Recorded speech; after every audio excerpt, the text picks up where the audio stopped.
Whip up a delicious meal with some tips from a Michelin-recognized pro. Molly Real live in Sacramento this morning, learning how to think, shop, because that's important, and cook like a chef. Like a chef.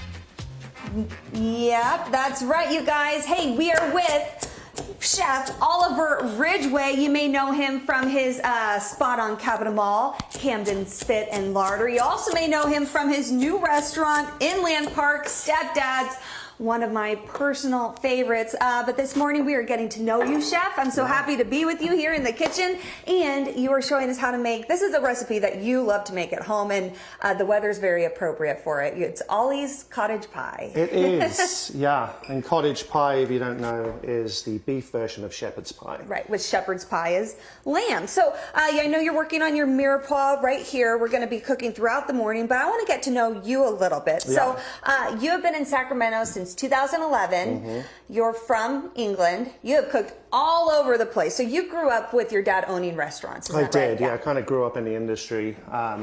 Didn't think I'd end up in it, but it came a natural progression. A lot of my friends ended up doing academics, and I just ended up falling in love with the industry and food itself. So. Okay, then you did a stint on the Queen Elizabeth II. That's a cruise liner. That was a big deal. You traveled the world for years, and then found yourself in Australia cooking for the Olympic Games. Yeah, I think, you know, going on the QE2, A, was an opportunity to travel, but B, the hierarchy on there was so intense that it really kind of made me understand that if I really want to do this professionally, then I need to, you know, buckle up and take it seriously, which it did. I ended up leaving a different person, but also saw the world and wanted to go to Australia and work the Olympics. So. Well, and you get to experience all those different cuisines and styles, and so you've taken that. You've been all over the place. New Orleans, then cooked for the Winter Games in Salt Lake City. You ended up in New York, and that was kind of your big moment of food, or like culinary. Yeah. That's when I never got to work in London. It just wasn't on the radar, but New York City really ended up being a place I fell in love with. It's where I really grew into becoming a chef and understanding the industry at a high level, and the amount of ingredients and the cultures and the melting pot, it really did just create me, I guess. Yeah. Yeah. And then finally, 2011, we finally got you here in Sacramento. I know, the wind blew me to Sacramento. The Grange pulled you in as executive chef, and I love, like, so many people you worked with. Brad Checky was your sous chef of Cannon. 2018, you opened in Camden Spit and Larder. Such a special place. I know a lot of people go for special occasions, before Kings games or concerts. It's right there on Capitol Mall. Recently this year, you teamed up with Tyler. You guys opened Stepdad's in Land Park. Stepdad's in Land Park, yeah, which we're really excited about. It's just the best. We were talking, it's the chameleon of restaurant. It is for everyone. I encourage you all to go, no matter the occasion. They have an incredible brunch too. But you've become part of Sacramento. You're on the board of Visit Sac. I mean, you love the city. I do. It's really, it's a city that's really embraced me. Therefore, I've embraced it, and I just feel part of its DNA now. And everything we're doing with the whole Farm to Fork movement, up to Terra Madre, to the community, it just really is a place to raise a family. My kids are in 2 high schools here too, and yeah, just I love it. Yeah, well, we love you, and with you've been on the Michelin Guide for a handful of years now, so we obviously love your food. So as we said, coming up, he's going to show us his recipe that he makes at home for cottage pie, and we're going to get to know you a little bit more, how you shop, where you get your produce, some good techniques. We're also going to post a picture and add it to Instagram and Facebook, where you can ask Chef Ollie any questions you want. Keep them culinary, probably. Yeah. And then in the 10 o'clock hour, as we enjoy the cottage pie, we will answer those questions. So I'm really looking forward to this morning, and I hope you guys are too. Cottage pie on a day like today where it's damp and rainy out, that is perfect. I love how he just goes back to mirepoix. Mirepoix. What was that? Big smalls. Oh, and there it is, the ingredient that separates cottage pie from shepherd's pie, the ground beef. Hey, welcome back to Good Day Sacramento. I'm Molly Real. You know, just roughing it, spending the morning in the kitchen with the Michelin-recognized chef, Chef Oliver Ridgeway of Camden Spit and Larder and Stepdad's in Land Park. He is showing us, teaching us a recipe that he makes at home, his own cottage pie, perfect cozy recipe for a rainy day like today. So coming up, we're gonna keep on cooking. He'll show us some tricks and techniques. And by the way, we posted a picture to social media in case you have any culinary questions for Chef Oliver. He's going to answer them in the 10 o'clock hour. We're going to brown this beef, start building a sauce, and we'll see you in just a little bit. Where's the beef? There it is. That looks amazing. Thank you, Molly. Smalls.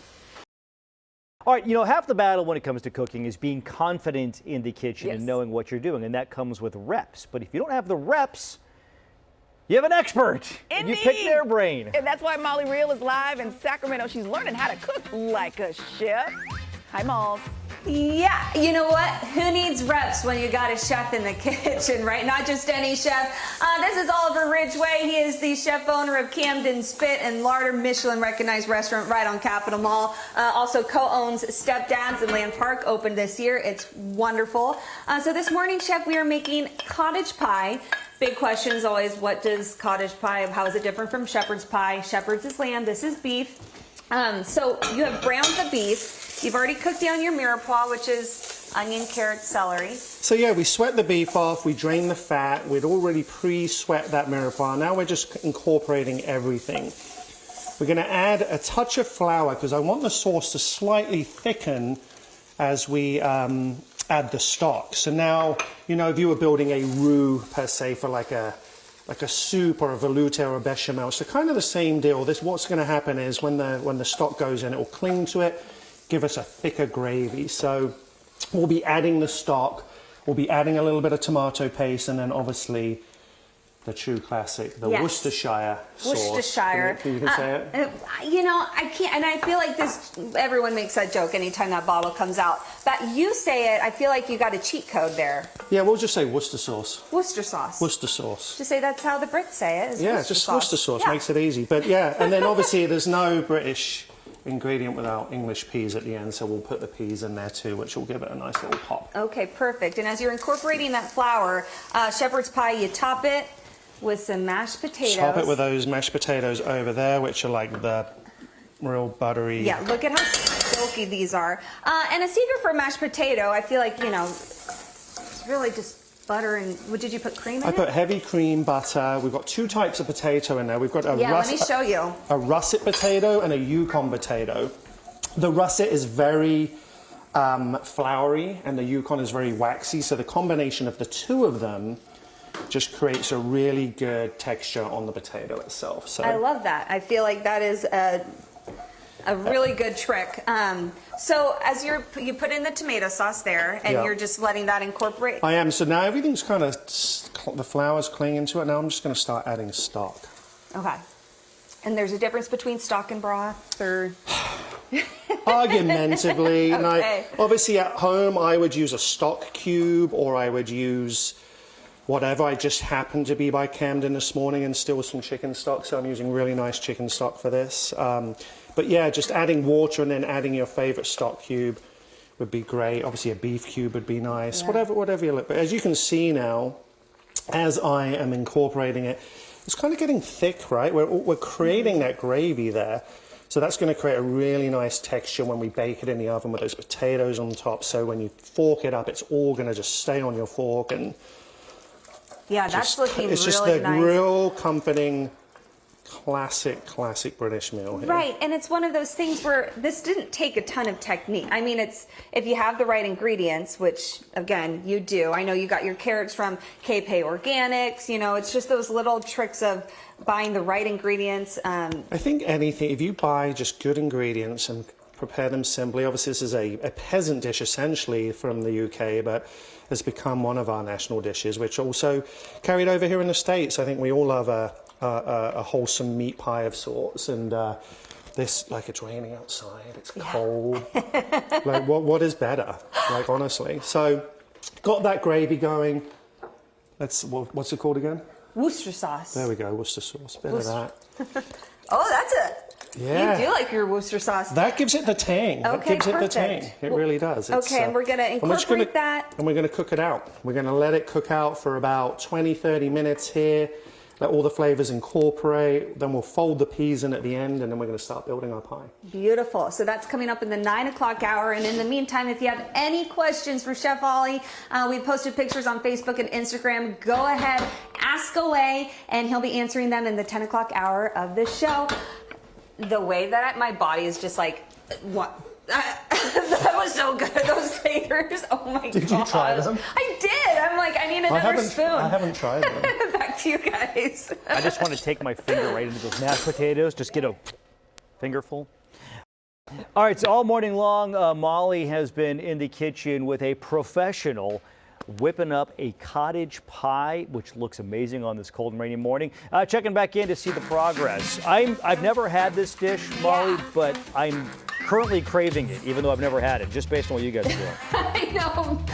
Me too. And just look how glossy this ground beef and the veggies are. Oh, it just looks beautiful. So we've basically cooked everything, Chef. Now all we have to do is assemble. But for those maybe just joining us, can you kind of take us through quickly what we've already done? So we browned off our beef. We sweat off our mirepoix. We incorporated it, added a little bit of tomato paste, some flour, chicken stock, our favorite Worcestershire sauce, and then just cooked out the gravy. Oh, look, the spoon broke. Isn't that fun? And then, yeah, cooked it out, seasoned it, lots of salt and black pepper, and now we've got this really rich ground beef gravy, essentially, Yum. which is going to be the basis of our pie here. And for an introduction or reintroduction, this is Chef Oliver Ridgeway. He's the chef owner of Camden Spit and Larder in Capitol Mall. It's been Michelin recognized for years and years. And then recently you co-opened Stepdad's in Land Park, which is such a fun spot. So now you are piping, which I think is so fancy, on these mashed potatoes.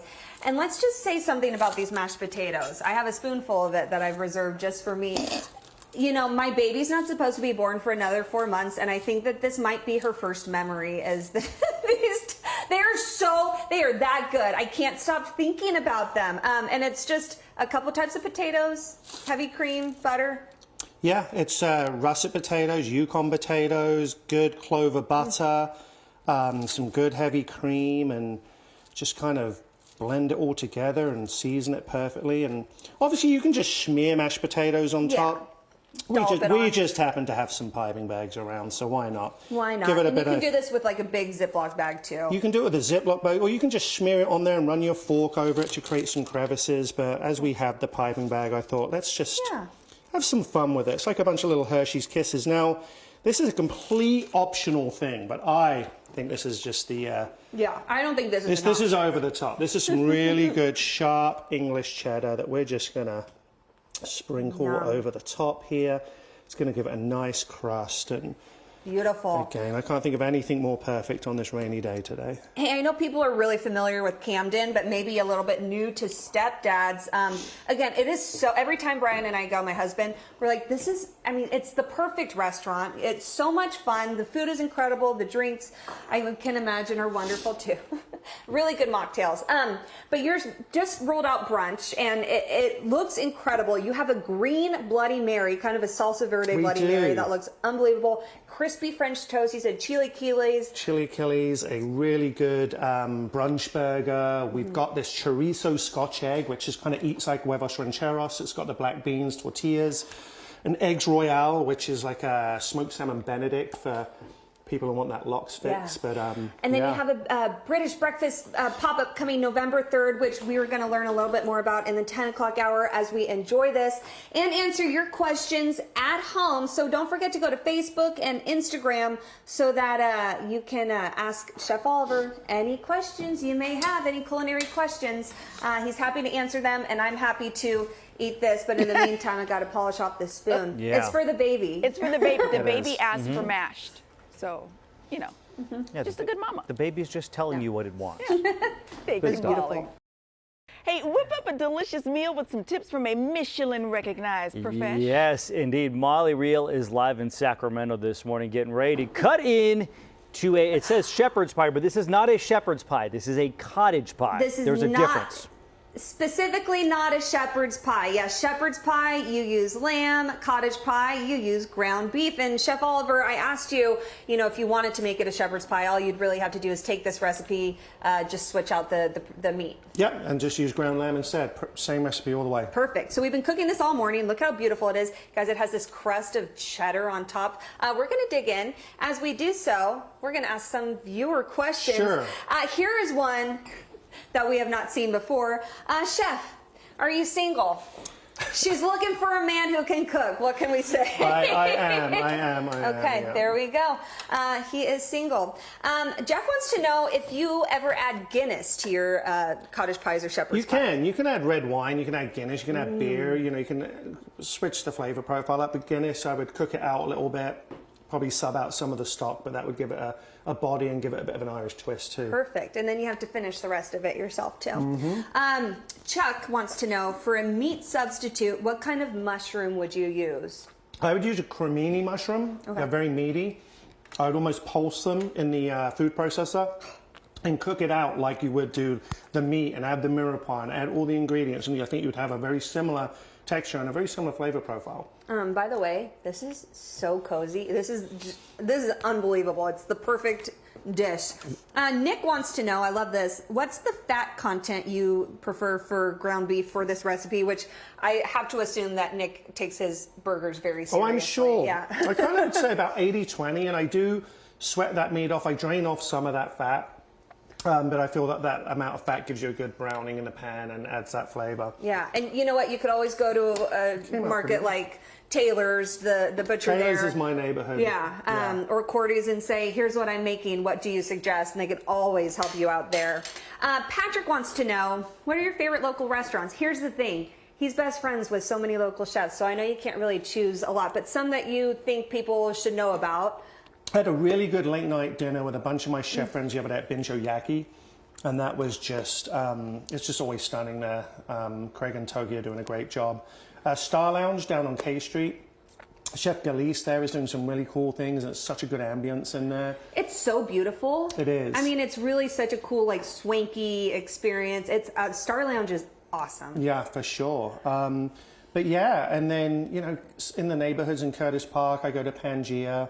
Obviously Stepdad's, which we built that for a place for us to go hang out into. But yeah, I kind of keep it small and local at the moment. Glad you brought up Stepdads. You have a fun pop-up coming up. By the way, Stepdads, they opened this year. Him and Tyler and Marissa, Inland Park.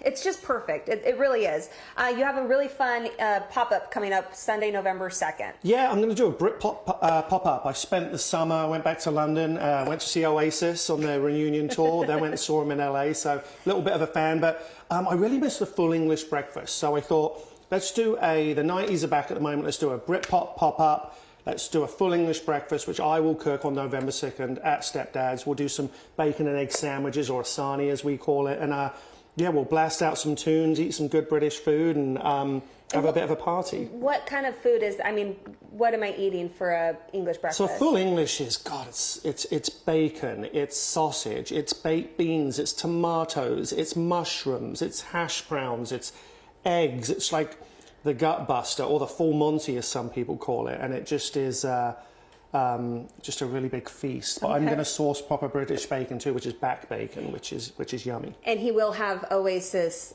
blaring. This Among guy in many other Oasis. bands. Oh my goodness. It's gonna be a party. Well, I can't thank you enough for spending the morning with us. I can't wait to make this at home. What a great recipe as we head into the winter cozy season. It's so easy, affordable to make. I know everyone at home can do it. Once this video is posted online, the recipe will be posted with it. So for all of you who wrote in asking where the recipe is, that is where it's going to be. I hope you make it. I hope you enjoy it. And I hope the next time you ask yourself, where should we go out to eat? I hope you choose Camden Spit and Larder or Stepdad's. I'll probably see you at one of them. I'll send it back to you guys. Thanks, Chef. Molly, I have a question for the chef.